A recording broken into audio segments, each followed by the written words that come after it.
Hello, hello, hello, and welcome to the 50th episode of PitchZone. Nathan, aren't you excited about that? Very much, very much. It's been a joy to be with you in I think maybe 48 of them myself, but it's just so much fun to hop online with you and the cats that we bring on board with us here.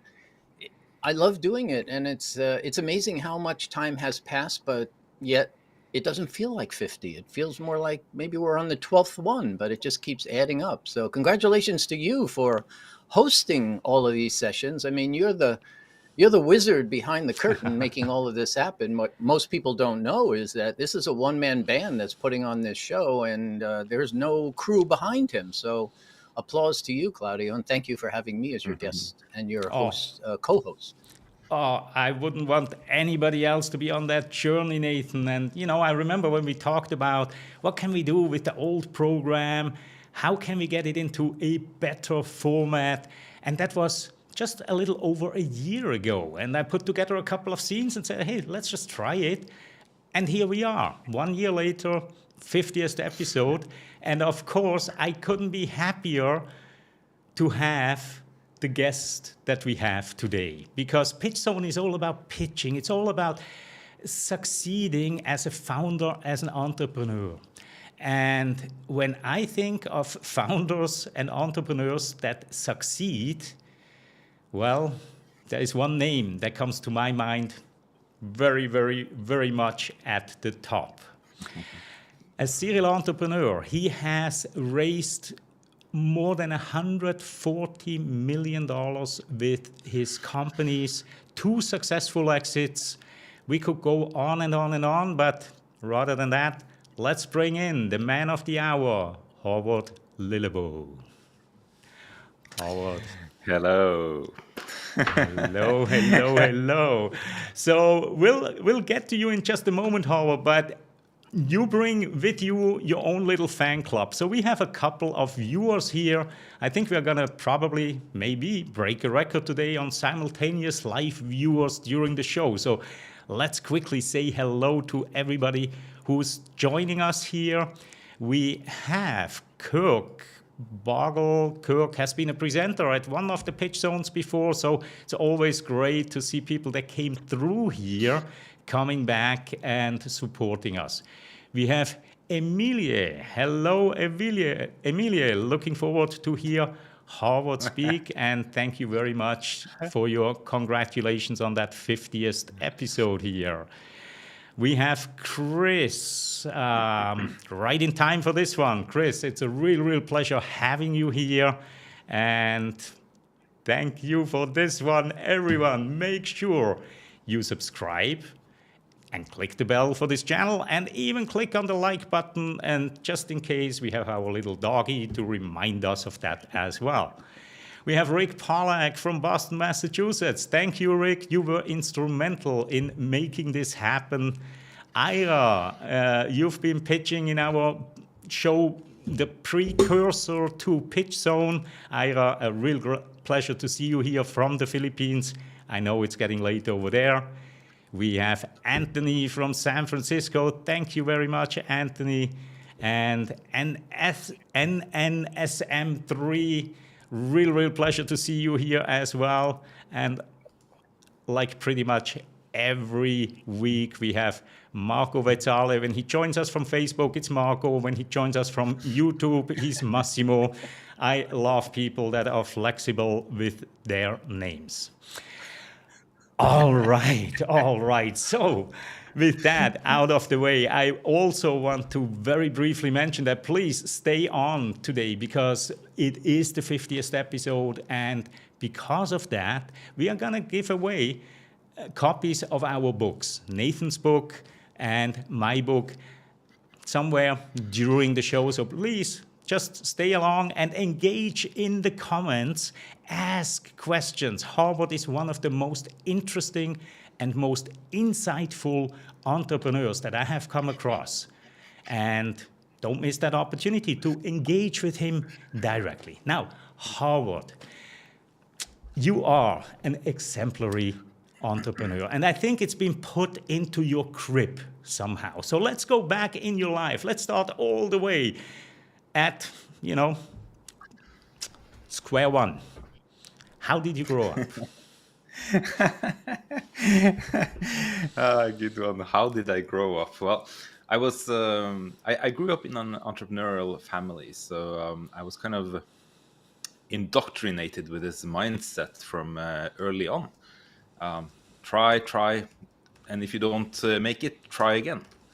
And in class, I remember back in the sort of when I was 8, 9 years old, I wasn't like the smartest or the best, or I loved competition, and I was so happy that I actually had a friend who was extremely smart, and he beat me in every math test and all these things, and I just had to fight to kind of keep up with him.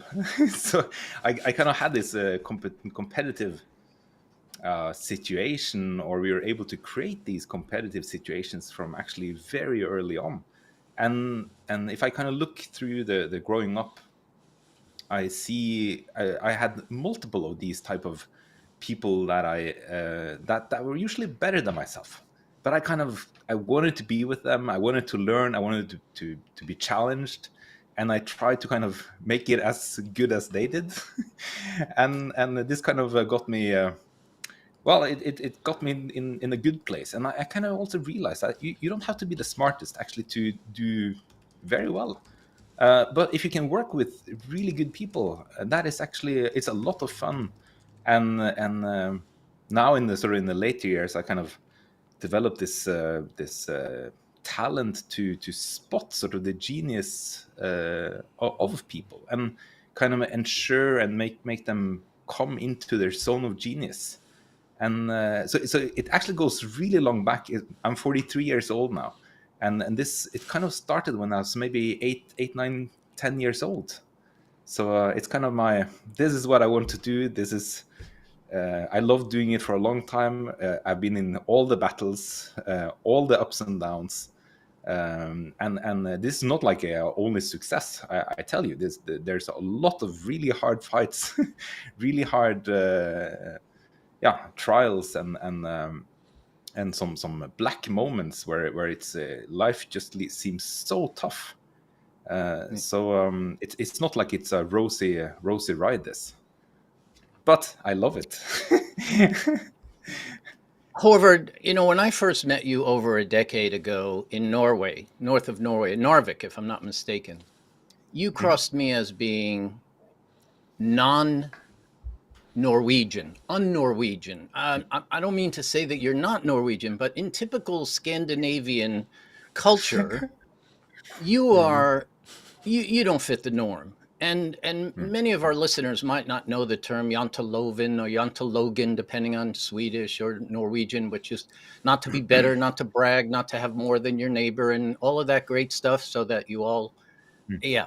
So what in your life helped you turn out the way you did? Because you are not typical in terms of the way I have experienced Norwegians. What in your life, what in your early life happened, or what was it at 8 years old that got you flipped into, well, I'm going to do what I need to do to be the best I can be, which is very un-Norwegian?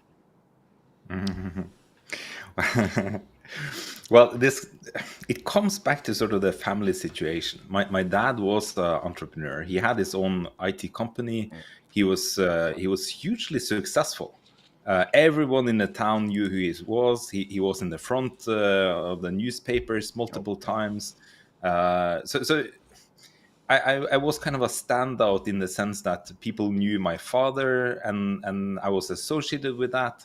And it's like, well, you get kind of used to being the one who people look at or talk about, or so you actually get invaluable training in that way. And that makes yeah, and I was then going to say that makes perfect sense, because if you're growing up with a parent that is an entrepreneur, how can you not learn what they're learning, or glean something from them? And then you have so much. Now it makes sense. Now you had a much better understanding of what an entrepreneur is, or should be at 8 years old than most of us had in our 20s and 30s and maybe beyond. Yeah, it was sort of the ups and downs and the challenges, and this was visible to me too at sort of a very very young age, and I was kind of a product also because of this, or because I was associated with my family and my father. I yeah, I got sort of these extra challenges. Also, my father was quite wealthy, and so we could do stuff that people normally couldn't do. He was very successful, like financially, in this time, and so we got to do a lot of stuff that was kind of not normal. One of the things that I actually really appreciated, I got to go to the US. And I was there for 1 year in 98, 99. And kind of to learn the US mentality and sort of the mindset. And this was a big game changer to me, actually, because I saw that, well, the smart people over there, they went to Stanford, to Harvard, to all these top schools. And I had the same grades as they had. It's like, come on, I could do this. and it's sort of this the US mentality on sort of if you want and you work hard, you can achieve anything. This just felt so natural to me. So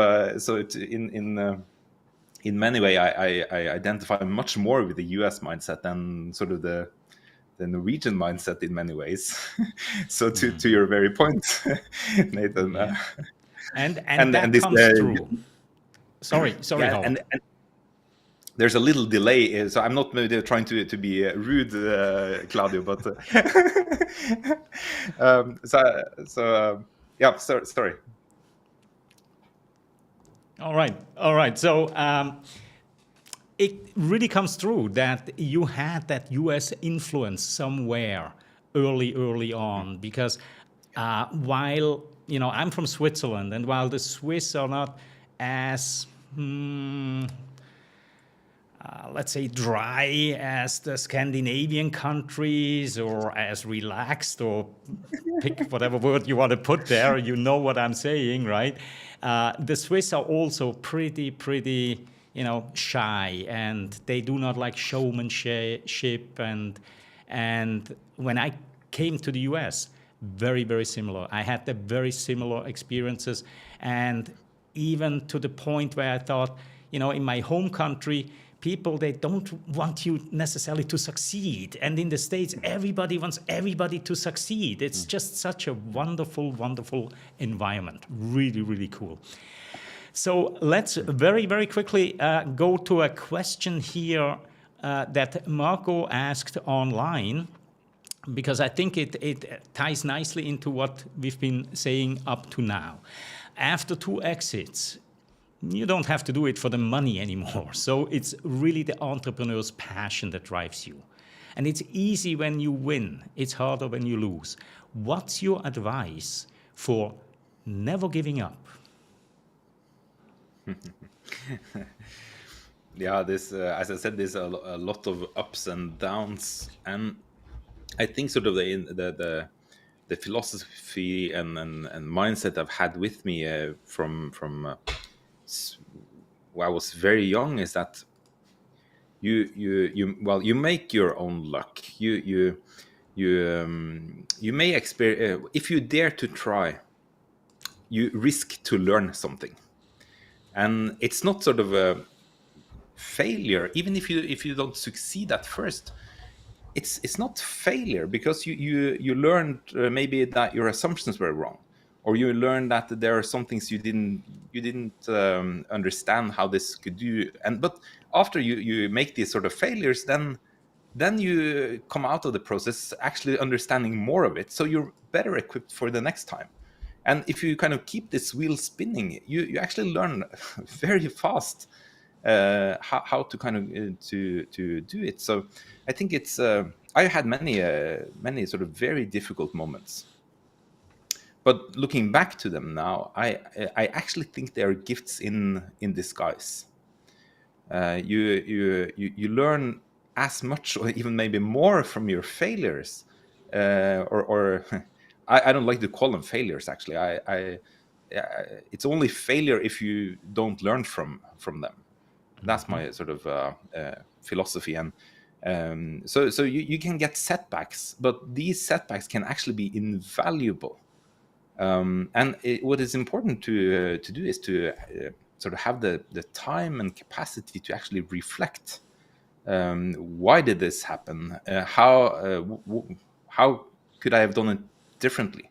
And this self-reflection is actually very important to kind of tap the wisdom from some of these failing moments. And if you just want to bury it and it's like, yep, I never want to talk about it, then probably you don't learn anything about it. But also, actually, quite a beauty is that when you have troubles and you struggle with something and you talk to other people about this, you become very human. Like, people don't like extremely successful people who have never done anything wrong, because we're not like that. None of us are.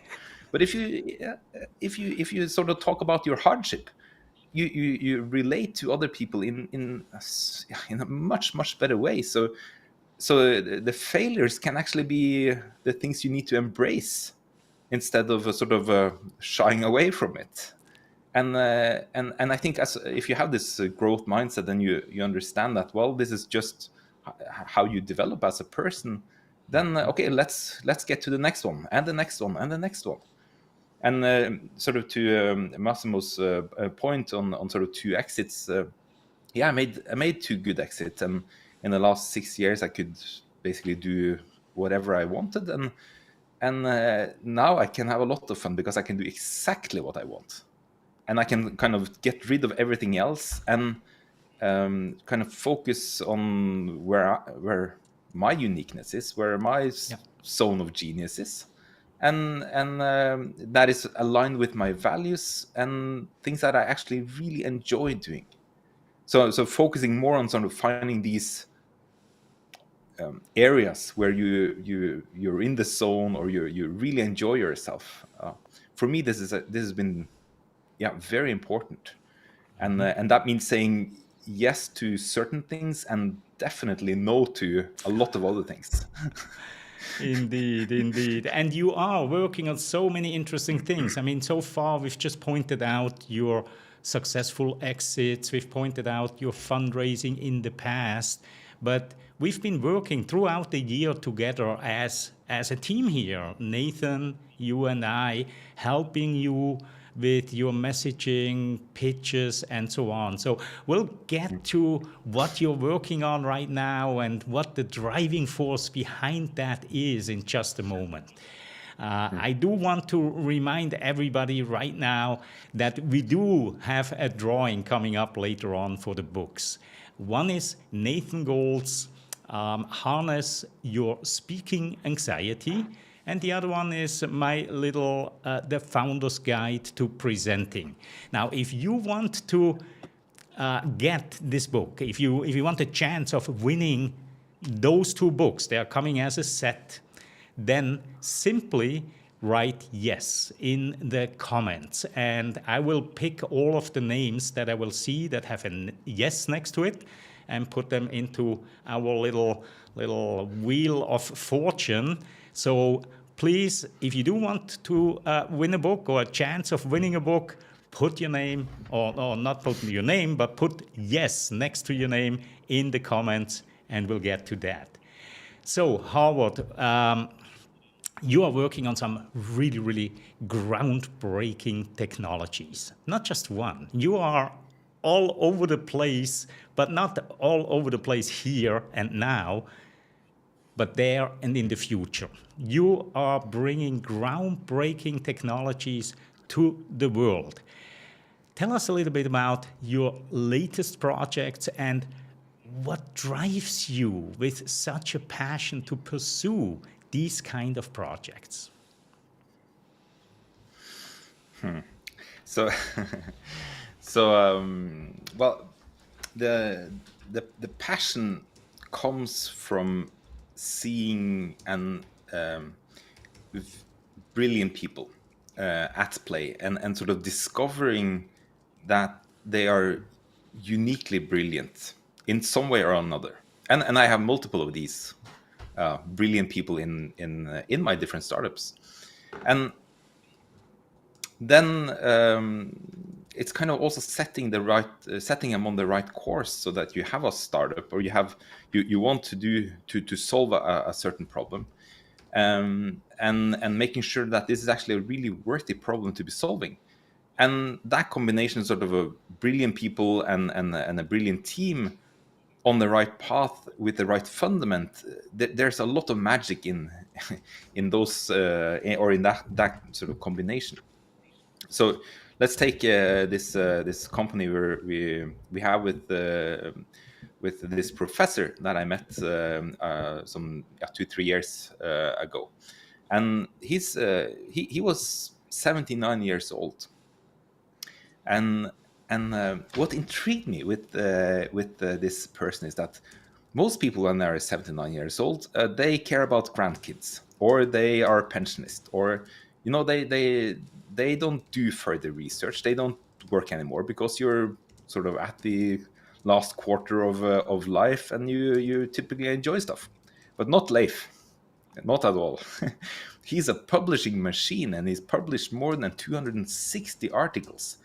And he has this sort of extremely interesting area. He's working on energy and how can you actually tap the nuclear energy from hydrogen. And he's discovered hydrogen has a new form that no one else in the universe has actually discovered before. And I was like, this is so interesting. And and I've been thinking about sort of nuclear science, and since I was like 8, 9, 10 years when I read popular science, I was sort of in long-term fascination for this topic. And all of a sudden I happened to read an article that just blew my mind, because you could not have written this article without immense insights into what's actually happening on a proton level, basically on an atomic level. And so all of this sort of really struck my interest, and I was like, I actually think this man is completely right. Okay, let's kind of figure out how can we actually take this to the next level, and make a business out of this, and do things that most people will think is completely, utterly crazy. And yet, yeah, Nathan. Please finish. Please, we want to hear the rest of that story. Okay, so I reached out to him with some questions, and well, his first response was like, Håvard, do you have a PhD in physics? No, a Master of Science in Physics, because if not, I don't think you understand anything of what I've written. And I was like, nah, I only have high school physics, but I actually think I understand this. and I think it's super interesting. So why don't we set up a company? And I'll actually, if I can do this my way, I'll fund this company. I'll raise capital for this company. And 2 months later, and this was in June 2021, 2 months later, I had the first €1 million in place. And we could set up a company, we could recruit people. We demonstrated 6 months later that that it was possible. And it's like, why do I get sort of so enthusiastic about this? Well, it's clearly an enormous problem. Like you can change energy in the world, and it's like fission and fusion and these type of things that have gotten like billions and billions of dollars in funding. And here is a new and actually better way. It's like, come on, who wouldn't want to do this? But you kind of have to see through the what most people think are sort of weirdness, or it's kind of too crazy. You have to kind of see through that, and you can't just go for what is kind of accepted plain vanilla sort of startup life. You have to find sort of the not the odd ones, but the special ones. You need to find the brilliant ones, and that is usually before they are accepted, so that everyone understands that this is brilliance. And this is kind of the core of what I love to do, sort of figuring out the brilliance in people. And for some reason I just know when I meet these people that they are like way ahead of the curve, way better than most people, and I just get so fascinated, and I can't help myself. It's like, okay, we have to do something. So, and Håvard, that's an amazing story, and I just want to make sure that our audience understands that you're looking at somebody here online right now who is not really telling you his secret, and I'm going to ask him about his secret right now, and that is, how did you even meet Leif? But you've already told us. You just reached out. You did this, you did that, but I want everybody to know that Håvard is probably the number 1 or 2 master networker in the world. He knows how to network better than anyone I have ever met. So, Håvard, give us a little bit of an insight about, you talk about meeting these brilliant people. You talk about talking to people. And again, Europeans often don't like to pick up the phone. They don't like to just cold call and reach out to other people unless there's a warm introduction. I'm not here to pick on the Europeans, by the way. I spend most of my life over there virtually and in person. I love them. That's why they need me.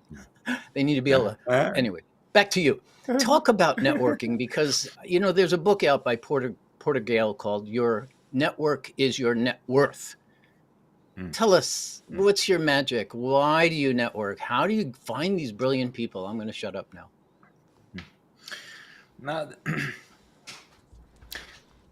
So there are a couple of things I could sort of say about this. So first of all, in my local community, I actually feel like a very strange guy, because most people don't understand what I'm doing, or they don't even want to do anything of this, and it's just completely weirdness. So I actually felt like very lonely, because I didn't have many people to talk about this. So what did we do? We actually created Founders Sunday, and this is a founder community on LinkedIn.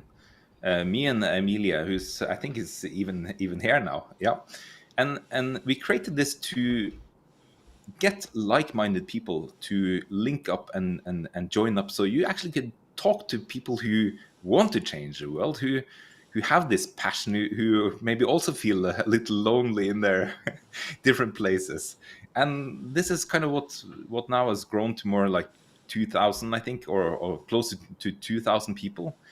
And there are some really, really brilliant and very experienced serial entrepreneurs in this. And I met so many interesting people. And the fun thing is, when you meet interesting people, they also have a network already of interesting people. So you're kind of multiplying the efforts in this way. So Founder Sunday has actually been sort of a terrific example of how to build your ecosystem and sort of how to get the right type of voices into my life. Because I don't want these negative voices. I don't want this, no, we can't do this. Oh, no, that's not possible. Or, yeah, we have tried that before. It's like, get away, come on. I want those people who have experience and who say, well, that's interesting. How could we actually do this? How can we make this happen? It's like the same kind of craziness that I feel inside. Because I think it's possible to change tomorrow. I think it's completely possible to do much better tomorrow than today. And I want to sort of have this ecosystem and these voices in my life who think alike and who loves the challenge. So in that way, I'm prioritizing to kind of build up sort of a personal brand on LinkedIn, to kind of to tell the world, here I am. This is what I'm doing. If it resonates, kind of reach out. If it's not, well, don't worry. I don't really care. But if you like this and you want to join me on some sort of journey, fine. Let's talk. Let's figure out some of this craziness. Then specifically when it comes to Leif and how did I kind of discovered him, I actually discovered him through a scientific paper, and I heard about him before, but the brilliance didn't appear to me before I actually read the first scientific paper. And this is like an extremely deep scientific paper, and I actually used 15 hours to get through this paper because it's so complex. And I was literally sitting in the kitchen table last Sunday morning and started to read, and I just went deep into that rabbit hole. But when I came out, I was like, "Ooh, this is so interesting." And why don't people understand how extremely impactful and big this could be? And because to me it was like crystal clear.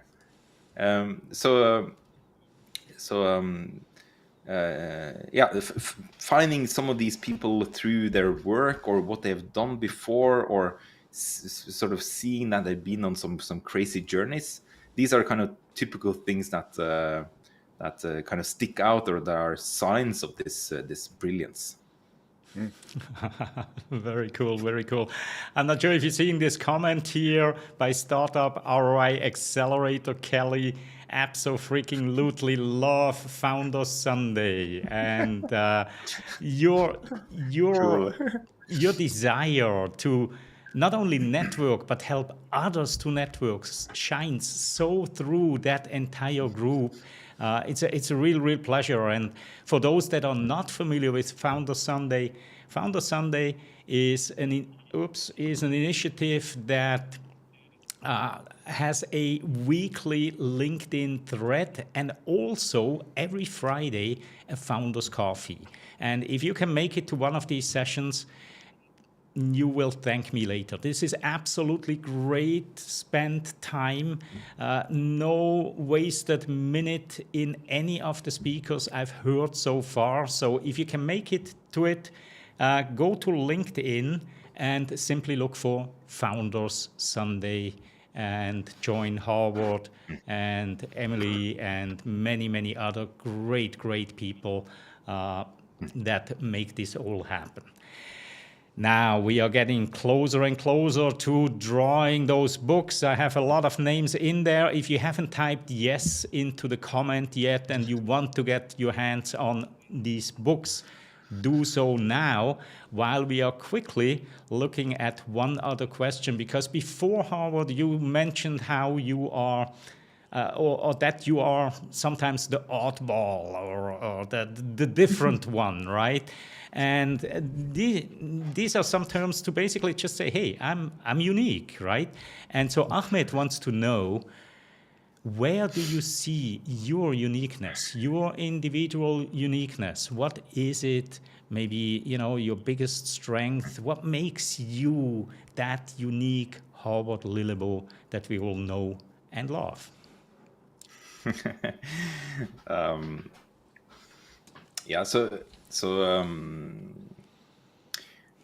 been working with a coach, Tracy Clark, and during this process, sort of my uniqueness has kind of become more and more clear.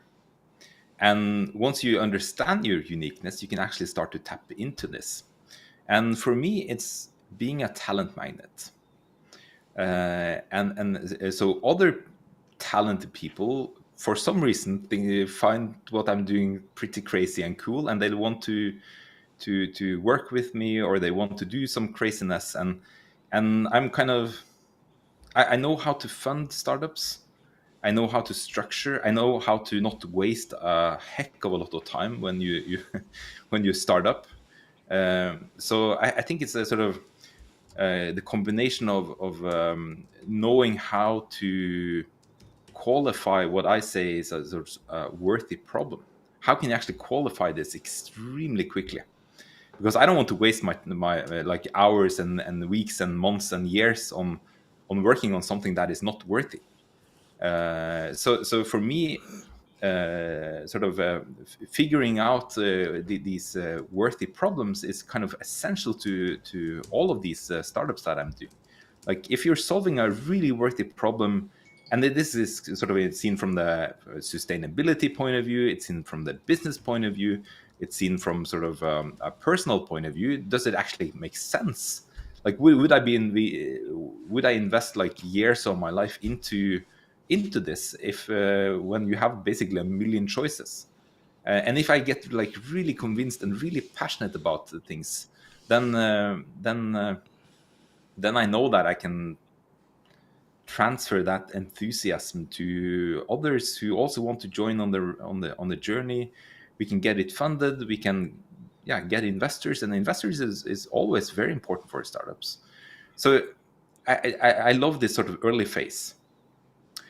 And I also know that sort of my unique, what I'm not, and this is almost as important, because I'm not a CEO. I don't want to be CEO in any of my companies. And it's a very sort of deliberate choice I made, because I'm not the fantastic CEO. I'm a pretty good founder, but I'm not a fantastic CEO. And there are other people who are great CEOs. So why don't I sort of let the great CEOs do their great CEOing, and I can do my great things? And the beauty of this is that it actually also opened up the possibility to work with multiple startups, because being CEO is so time demanding. and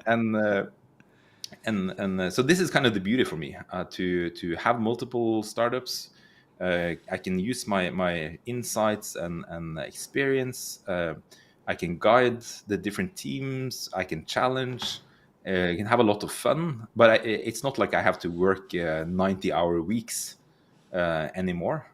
Or in some parts of like in the first few years of business life, I was like literally working between 3,000 and 3,500 hours a year. And if you kind of look back to that, it's actually kind of crazy, because you are not efficient. The problem is that you don't actually know how to prioritize. So you try everything. Like you don't have the experience, so you have to try everything. But once you get a little bit older and you get some experience, you can say, well, check this and this and this, and you can do things in a much smarter way. And in that way, you can become way more effective. And slowing down is actually also part of the trick, because that makes me able to think more. And because if you get into this execution mode all the time, you're kind of trapped in that mentality, and you don't sort of take the higher perspective, and you're not able to sit down and think. And so it's a combination of many things, this uniqueness. But in essence, sort of early phase startups, working with brilliant people, solving worthy problems is kind of my mantra. Indeed. All right. So we are actually nearing already close to the top of the hour, and we still need to draw the lucky winner. So let's get to it. I entered all of the names that I saw on YouTube in the comments. I hope I didn't miss anyone. So let's quickly shuffle these names around to make it really, really fair. And then let's go.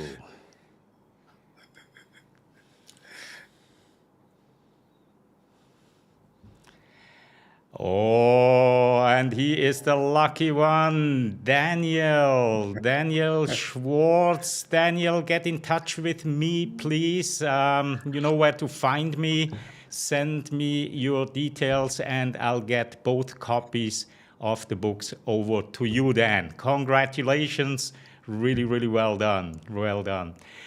So we are truly nearing the very end here, Håvard. So in just about 2 minutes, if you could travel back in time to your younger self, like kind of like in the future, what would be the number one thing that you tell yourself to do differently than you have done so far?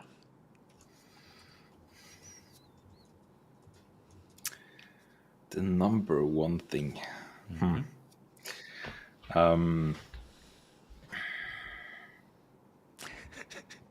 I it's not like one huge mistake or huge anything that I kind of stand out, Claudio. For me, it's I think sort of having the network built even earlier would have been much more effective. And now, of course, LinkedIn wasn't what it was back in 2004. I did actually join LinkedIn in 2004, but it was completely different at the time. It was, but sort of realizing the power of network and finding like-minded people. I think this could make a big impact earlier in my life if I had the opportunity. Now, the beauty is that we all have that opportunity here right now. And now it's possible to do this. So I think that this is probably the most impactful and actually one of the biggest changes in my after my exit. After my exits, this is one of the biggest changes, the network effect and how this really compounds. So I think that's my number one advice, actually. Excellent, excellent. Nathan, any final thought or comment or question for Håvard? We have another 2 minutes, 3 minutes. Yeah, I do have one last question that because you ended by talking about you run more than one company and blah blah blah and all of that's good stuff. Maybe just let the audience know something that can help them if they find themselves running out of time or spending those 3,500 hours a year. How did you learn to manage your time better while also integrating all the time that you reserve to spend with your family? Because that's an extremely important part of your culture and you make time for that. I know you do, and you don't answer the phone and you don't look at emails certain times of the day. So help these cats listening to understand a little bit about how you manage your time. 2 minutes, Håvard. Yeah, so the main problem is your own mindset. You're trapped in your own mindset. So the only way to kind of get out of this is to talk to other people. Talk to people who are much smarter than you and ask for advice, ask for their opinions.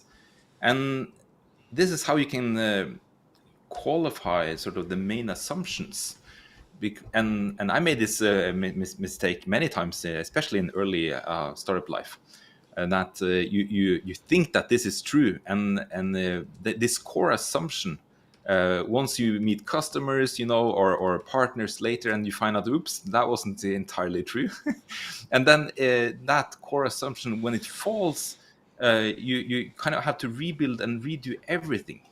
So now when I start up a new company, I want to check these core assumptions extremely quickly, because I want to have sort of a realistic map of what's ahead of me in these different startups, and actually to figure out the main answer: is it actually worth it? Is it a worthy problem to solve, or is it a fantasy? And I see so many founders working on fantasies. And because they don't understand the problem well enough, and they don't, well, then you kind of get into all these problems where you waste a lot of time and you work on the wrong things. So talk to experts, dare to reach out, and of course you can get no, but then you're no worse off than before you asked. So go to the next one. I love how you just closed the loop with ask people who are way smarter than you, because your first comment when I asked you about your childhood was that you always were seeking out people that were better than you. And this is so profound. Thank you very, very much, Håvard, Nathan. Thank you for an engaging and interesting and very inspiring session here today. This episode worthy of being episode 50. I thank everyone who joined us here today live and everybody who's watching it on replay. And with that, I wish you all a wonderful morning, afternoon, and evening wherever you are in the world. And we shall see each other again next week. Bye.